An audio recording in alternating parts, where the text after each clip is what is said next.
क्या आपने कभी सोचा है कि उस परम सत्य की प्यास, जिसे योगी और संत आत्मज्ञान कहते हैं, वो आपको आनंद देने के बजाय आपके अस्तित्व को ही क्यों झकझोर देती है?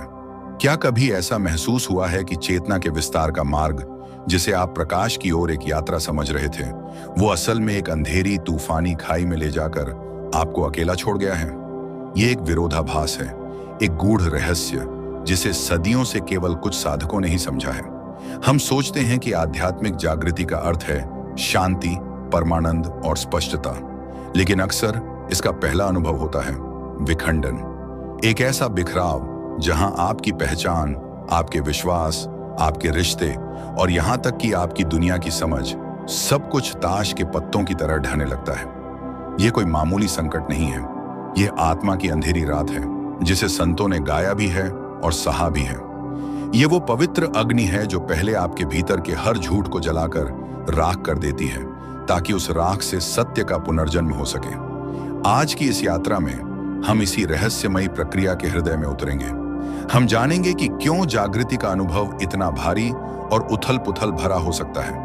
हम प्राचीन ग्रंथों, रहस्यवादी परंपराओं और आधुनिक मनोविज्ञान के लेंस से इस महान विघटन को समझेंगे। यह केवल एक बौद्धिक चर्चा नहीं होगी, बल्कि उस तूफान से गुजरने का एक नक्शा होगा। हम उन तकनीकों और दृष्टिकोणों को उजागर करेंगे जो इस गहन परिवर्तन के दौरान आपका सहारा बन सकते हैं, आपको टूटने से बचाकर रूपांतरित होने में मदद कर सकते हैं। तो यदि आप उस मोड़ पर खड़े हैं जहां सब कुछ बिखर रहा है, तो डरे नहीं, आप अकेले नहीं हैं। शायद ये बिखराव अंत नहीं, बल्कि एक शानदार शुरुआत का संकेत है। चलिए इस रहस्य से पर्दा उठाते हैं। ये जो आत्मिक बिखराव है, ये कोई नई या आधुनिक घटना नहीं है। ये तो उस प्राचीन और पवित्र मार्ग का एक अभिन्न अंग है, जिस पर हजारों वर्षों से अनगिनत साधक चले हैं। अगर हम इतिहास के पन्नों और अलग अलग संस्कृतियों के गूढ़ ज्ञान को खंगालें, तो हमें हर जगह इस महान विघटन के संकेत मिलते हैं। भारत की प्राचीन वैदिक परंपरा में उपनिषद एक शक्तिशाली सूत्र देते हैं, नेति नेति। इसका अर्थ है यह भी नहीं, यह भी नहीं। आर्षि कहते हैं कि सत्य को जानने के लिए पहले उन सब चीजों को नकारना पड़ता है जो तुम नहीं हो। तुम ये शरीर नहीं हो, तुम ये मन नहीं हो, तुम ये भावनाएं नहीं हो, तुम ये पहचान नहीं हो। यह नेति नेति की प्रक्रिया एक तलवार की तरह है, जो धीरे धीरे आपके झूठे अस्व की हर परत को काटती जाती है। और जब आपका बनाया हुआ पूरा महल ढह जाता है, तभी आप उस शून्य में प्रवेश करते हैं जहां वास्तविक आपका निवास है। यह प्रक्रिया, यह विध्वंस स्वभाव से ही उथल पुथल भरा होता है। यह वह तपस की अग्नि है जिसमें साधक को स्वयं को तपाना पड़ता है। यही गूंज हमें 16वीं सदी के स्पेनिश रहस्यवादी Saint John of the Cross की शिक्षाओं में सुनाई देती है। उन्होंने इस अनुभव को एक मार्मिक नाम दिया, the dark night of the soul, यानी आत्मा की अंधेरी रात। उन्होंने समझाया कि जब आत्मा ईश्वर के करीब जाने लगती है, तो उसे एक ऐसे दौर से गुजरना पड़ता है जहां उसे लगता है कि ईश्वर ने उसे त्याग दिया है। हर सहारा छूट जाता है, हर प्रार्थना अनसुनी लगती है। यह एक आध्यात्मिक वीराना है, एक शुद्धि की प्रक्रिया जहां आत्मा अपने सभी सांसारिक लगाव और अशुद्धियों से मुक्त होती है, ताकि वह दिव्य प्रकाश को ग्रहण करने के योग्य बन सके। इस्लाम की रहस्यवादी शाखा सूफीवाद में इसी अवस्था को फना कहा गया है। फना का अर्थ है मिट जाना, स्वयं का अस्तित्व मिटा देना। सूफी साधक प्रेम की राह पर चलते हुए अपने अहंकार, अपनी मैं को उस परम सत्ता में विलीन कर देता है। यह एक दर्दनाक प्रक्रिया है, क्योंकि अहंकार आसानी से अपनी पकड़ नहीं छोड़ता। लेकिन सूफी जानते हैं कि फना के बिना पकड़ा संभव नहीं, यानी उस परम सत्य में अमर हो जाना। पहले मिटना पड़ता है, फिर होना घटित होता है। जैन बौद्ध धर्म में भी ज्ञानोदय या सतोरी से ठीक पहले महान संदेह की स्थिति आती है, जहां मन अपने ही अस्तित्व पर प्रश्न उठाने लगता है। चाहे वह उपनिषदों का नेति नेति हो, सेंट जॉन की अंधेरी रात हो, या सूफियों का फना, हर परंपरा एक ही सत्य की ओर इशारा कर रही है। जागृति की प्रक्रिया में पुराना ढांचा टूटने के लिए ही बना है। यह आपकी यात्रा की विफलता नहीं, बल्कि इस बात का प्रमाण है कि आप सही रास्ते पर हैं। यह ब्रह्मांडीय नियम है, सृजन से पहले विध्वंस आवश्यक है। ठीक वैसे ही जैसे भगवान शिव का तांडव ब्रह्मांड के नव निर्माण के लिए अनिवार्य है। आपका टूटना वास्तव में आपके बनने की तैयारी है। तो हमने यह तो जान लिया कि यह विघटन एक ऐतिहासिक और सार्वभौमिक सत्य है, लेकिन सवाल यह है कि ऐसा होता क्यों है? क्यों चेतना का सूर्योदय हमारे अस्तित्व में इतनी उथल-पुथल मचा देता है? इसे समझने के लिए हमें रूपांतरण की सबसे सुंदर प्राकृतिक प्रक्रियाओं में से एक को देखना होगा, एक कैटरपिलर का तितली में बदलना। कैटरपिलर जब अपने कोकून के अंदर जाता है तो वह धीरे धीरे पंख नहीं उगाता। नहीं, एक ज्यादा रहस्यमयी और हिंसक प्रक्रिया होती है। उसके भीतर इमेजिनल सेल्स नाम की कोशिकाएं जागृत होती हैं। कैटरपिलर का इम्यून सिस्टम इन नई कोशिकाओं को एक बाहरी खतरा समझकर उन पर हमला करता है और उन्हें नष्ट करने की कोशिश करता है। लेकिन ये कोशिकाएं बढ़ती रहती हैं जब तक कि वे पूरे कैटरपिलर के शरीर को एक तरल सूप में नहीं बदल देती। उस पूर्ण विनाश और विघटन के बाद ही उस तरल से तितली का नया रूप आकार लेता है। आध्यात्मिक जागृति की प्रक्रिया में आप ही वह कैटरपिलर हैं और आपका अहंकार, आपकी पहचान, आपका इम्यून सिस्टम है। चलिए इस प्रक्रिया को 3 स्तरों पर समझते हैं। पहला स्तर है अहंकार की संरचना का टूटना। आपका अहंकार या मैं की भावना कोई दुश्मन नहीं है।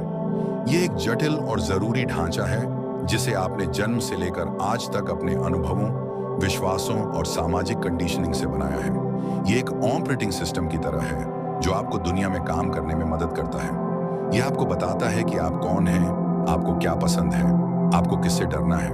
ये सुरक्षा देता है। लेकिन जब आध्यात्मिक जागृति की किरण आप पर पड़ती है तो एक उच्च चेतना, एक नया और ज्यादा शक्तिशाली ऑपरेटिंग सिस्टम डाउनलोड होना शुरू हो जाता है।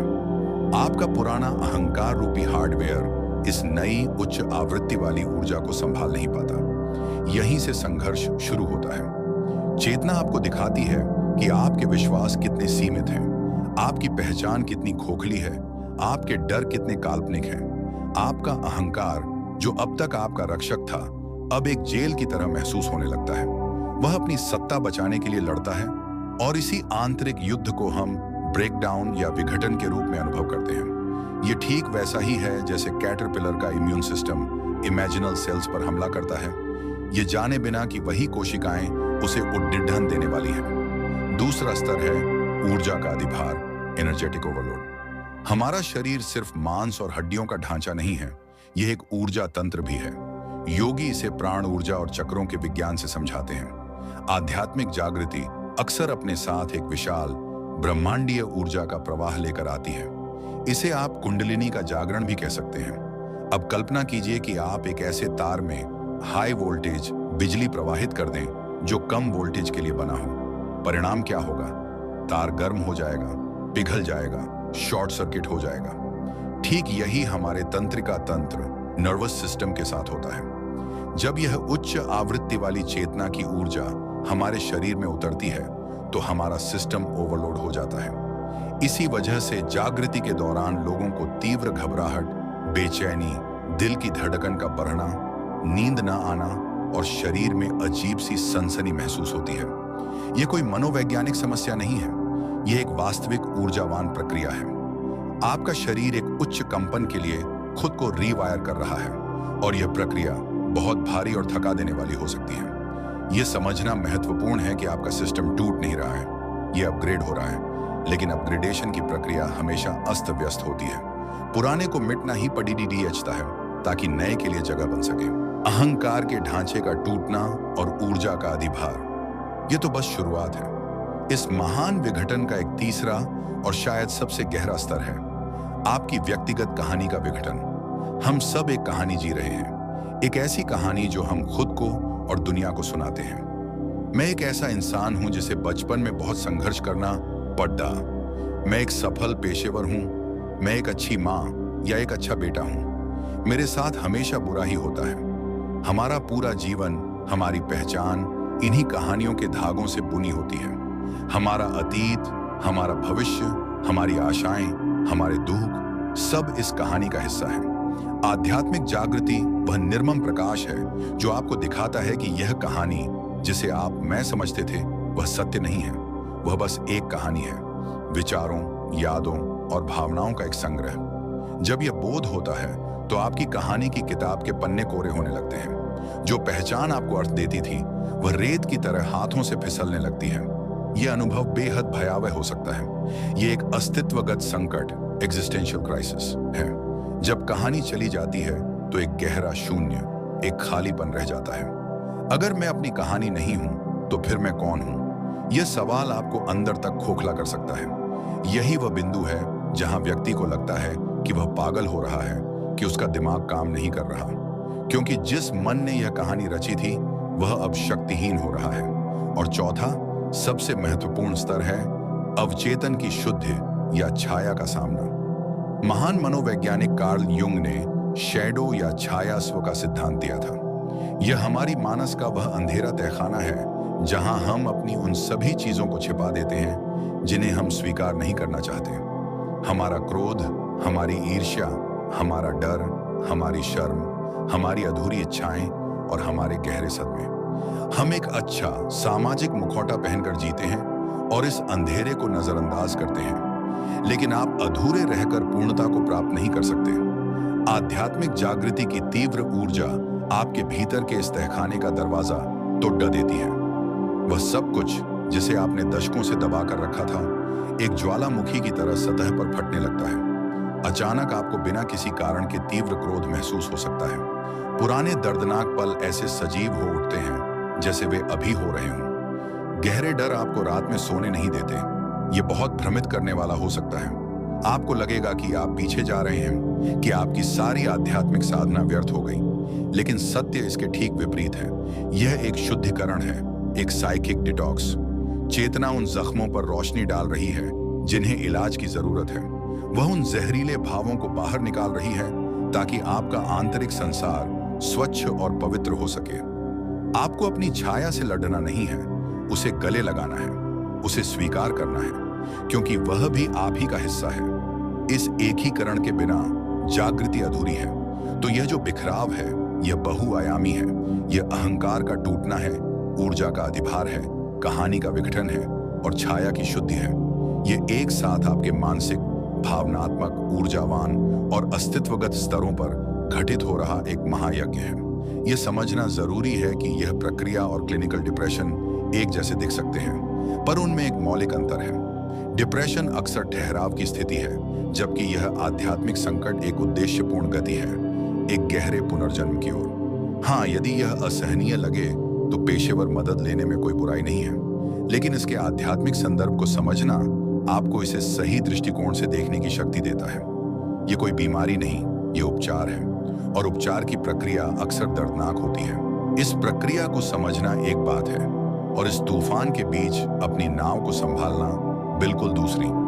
ज्ञान राहत देता है, लेकिन इस विघटन की आग से गुजरने के लिए हमें ठोस उपकरणों और सही दृष्टिकोण की आवश्यकता होती है। तो अब हम बात करेंगे कि इस गहन रूपांतरण की प्रक्रिया को हम सहारा कैसे दे सकते हैं। सबसे पहला और सबसे महत्वपूर्ण सूत्र है संघर्ष नहीं, समर्पण। आपका मन इस बिखराव से लड़ना चाहेगा। वह पुरानी पहचान, पुरानी सुरक्षा को वापस पाने की कोशिश करेगा। यह स्वाभाविक है, लेकिन जितना आप लड़ेंगे उतना ही आपका कष्ट बढ़ेगा।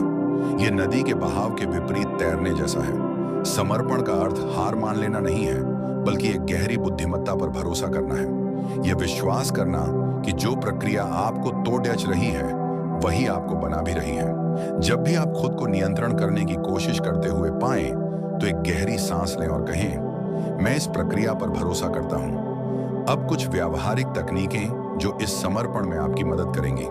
पहली तकनीक है ग्राउंडिंग, यानी पृथ्वी तत्व से जुड़ना। जब ऊर्जा का अधिभार होता है और मन हजारों दिशाओं में भागता है, तो हम अपनी जड़ों से कट जाते हैं। ग्राउंडिंग हमें वापस हमारे शरीर में, वर्तमान क्षण में और पृथ्वी की स्थिर ऊर्जा में लंगर डालने में मदद करती है। नंगे पैर घास, मिट्टी या रेत पर चलें। पृथ्वी की ऊर्जा को अपने शरीर में महसूस करें।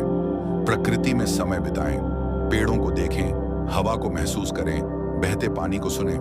प्रकृति में एक सहज संतुलन है जो आपके सिस्टम को शांत करता है। गर्म पानी में सेंधा नमक, इप्सम सॉल्ट डालकर स्नान करें। यह न केवल शरीर को आराम देता है, बल्कि ऊर्जा तंत्र को भी शुद्ध करता है। अपनी सांसों पर ध्यान केंद्रित करें। बस अपनी आती जाती सांस को महसूस करें। यह मन को शांत करने का सबसे शक्तिशाली और सरल उपाय है। दूसरी तकनीक है बिना निर्णय के साक्षी बनना। जब तीव्र भावनाएं और दबे हुए जख्म सतह पर आएं, तो उनसे उलझे नहीं, न तो उन्हें दबाएं और न ही उनमें बह जाएं। बस एक तटस्थ गवाह, एक साक्षी बन जाएं। एक डायरी रखें।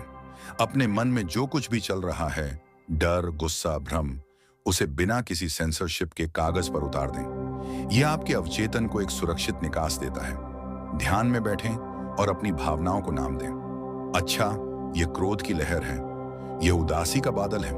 जब आप उन्हें नाम देते हैं तो आप उनसे अपनी पहचान तोड़ देते हैं। आप क्रोध नहीं हैं, आप उस चेतना हैं जो क्रोध को देख रही है। यह अभ्यास आपको भावनाओं के तूफान में डूबने से बचाता है। तीसरी तकनीक है एक सुरक्षित पात्र, कंटेनर बनाना।